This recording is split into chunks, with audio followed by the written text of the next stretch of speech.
कान्हा और जादुई बीज। बहुत समय पहले वृंदावन में एक अजीब बात होने लगी।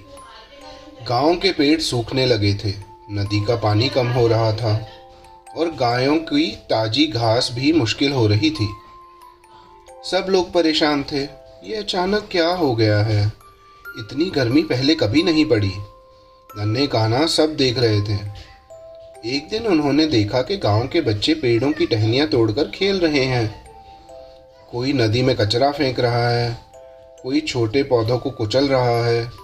कान्हा मुस्कुराए, लेकिन इस बार उनकी आंखों में शरारत नहीं, चिंता थी। उस रात कान्हा चुपचाप जंगल की तरफ निकल गए। वहां एक बहुत पुराना बरगद का पेड़ था। लोग कहते हैं कि वह पेड़ जंगल का रक्षक है। कान्हा उसके नीचे बैठ गए और धीरे से बांसुरी बजाने लगे। तभी हवा चमकने लगी और पेड़ से एक सुनहरी रोशनी उतरी। उस रोशनी से एक छोटी सी परी जैसा एक आत्मा निकली। उसने कहा, कान्हा, वृंदावन दुखी है।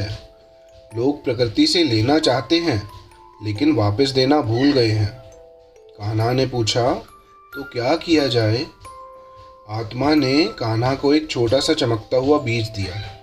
यह जादुई बीज है। अगर इसे प्यार और निस्वार्थ भाव से लगाया जाए तो यह पूरे जंगल को फिर से जीवित कर सकता है। लेकिन एक शर्त थी। जिस दिन लोग लालच करेंगे उस दिन यह पेड़ फिर कमजोर हो जाएगा। अगली सुबह कान्हा गांव लौटे।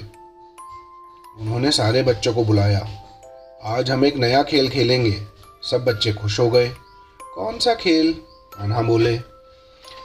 जिसने सबसे ज्यादा पेड़ लगाए वह उसे मिलेगा माखन।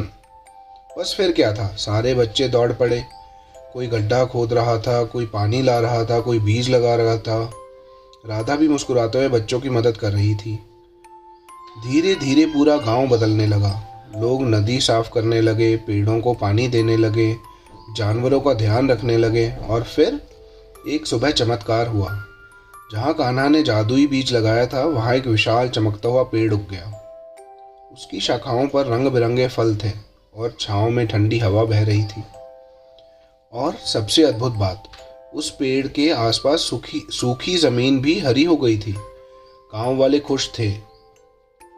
लेकिन तभी एक लालची व्यापारी वहां आया। उसने सोचा, अगर मैं ये पेड़ काट कर बेच दूं तो बहुत अमीर बन जाऊंगा। रात को वह कुल्हाड़ी लेकर पेड़ के पास पहुंचा। जैसे ही उसने पेड़ पर वार करना चाहा, अचानक उसकी कुल्हाड़ी हवा में रुक गई और कान्हा वहां प्रकट हुए, मुस्कुराते हुए। प्रकृति को लूटने वाले कभी सच में अमीर नहीं बनते। व्यापारी डर गया। उसने माफ़ी मांगी। कान्हा बोले, पेड़ हमें फल, हवा, छाँव सब देता है। अगर हम सिर्फ लेते रहेंगे तो एक दिन कुछ भी नहीं बचेगा।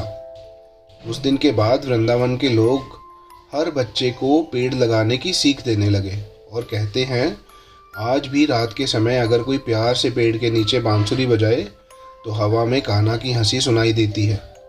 प्रकृति की रक्षा ही सबसे बड़ा धर्म है। दी एंड।